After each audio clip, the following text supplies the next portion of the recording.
Alrighty then, hold on to your gadgets. After today's tech update, we've got a call from my weekend show, The Kim Komando Show, that's just too good to skip.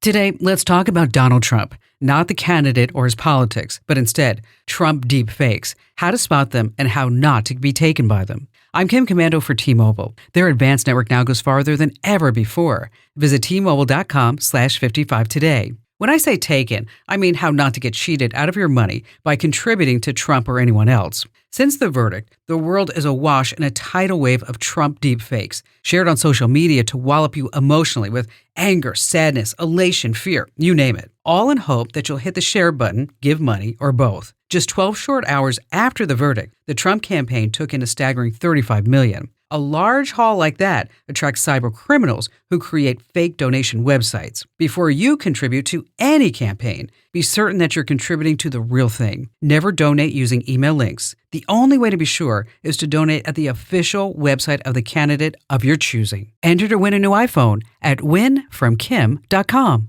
All right, just as I promised, here's a fantastic call from my show that you've got to hear. Doug in Chicago, Illinois. Hi there, Doug. Well, first of all, love your show. I've gotten some great insights off of this, and I'm looking for some further insights today.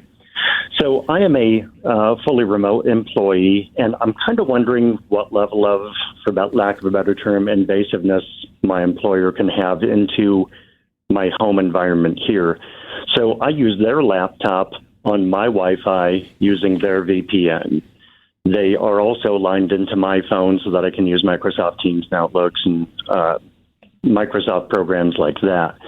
So what I'm curious about is, obviously on their hardware, they can see all of my activity, but because they're in my Wi-Fi and I have, kids and iPads and smartphones and laptops and all this that goes through my Wi-Fi, how much of that activity can be seen by my employer? I mean, are they able to turn on mics or cameras or anything? How invasive can they be since they're in my computer system?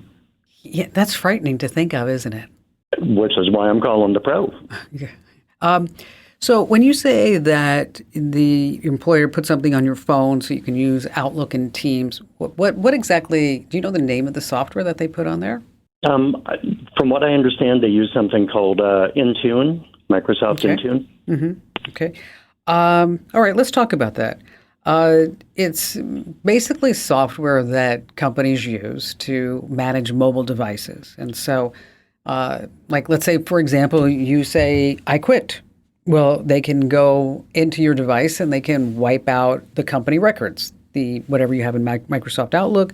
They can shut you out of Microsoft Teams. And so it's really done for their protection. And the fact that you know that it's there gives them the ability to do it. Because sometimes people call me, the reason why I bring that up, some people call me and say, well, how do I know if they even have it? Well, companies have to disclose it. And so normally it's going to be in something that you sign, a memo, the policy handbook, or they may just say, this is what it is. So what the organization cannot see, okay, they can't see who you're calling. They can't see where you're going on the web. They don't see your email. They don't see your text messages, your passwords, your pictures, your files. Say, for example, your contacts, your calendar, anything like along those lines.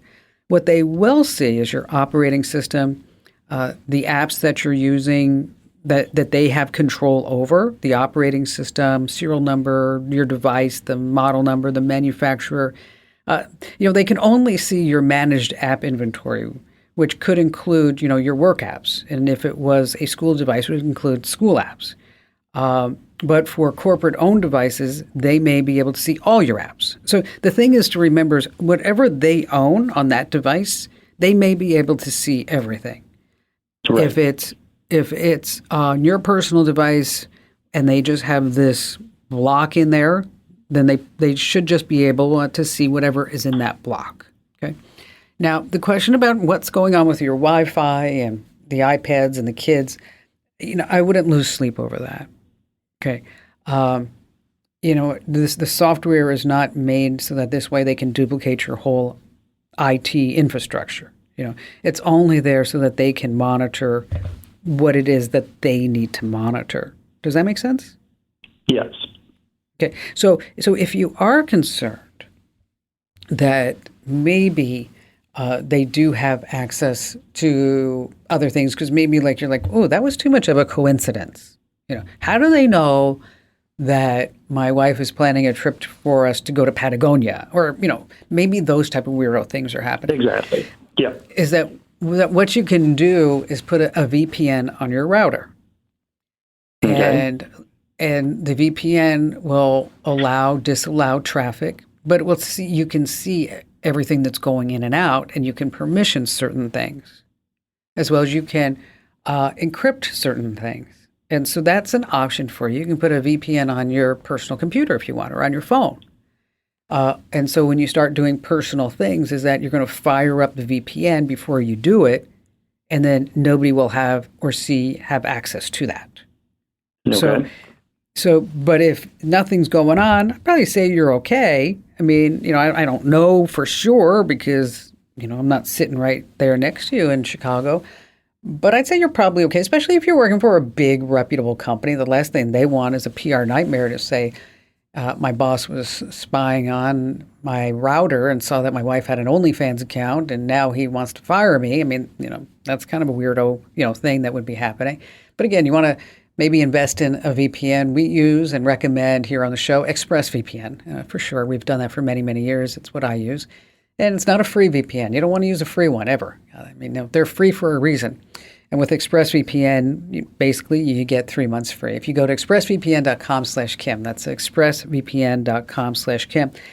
Doug, I have a link that I'm going to send you that goes through more about this Microsoft Intune and what they see and what they can't see. So just hang on the line. Amber's screening calls today, so we'll be sure to send that out to you right now. And thank you for your call. Oh, big hugs for listening. Now, if you have a tech pickle that you want me to sort out, head over to komando.com and hit that email Kim button. I sift through every single email you send my way. Now, if you want the lowdown on the digital world every single day in your inbox, head over to getkim.com and just sign up for my free daily newsletter. You're going to love it.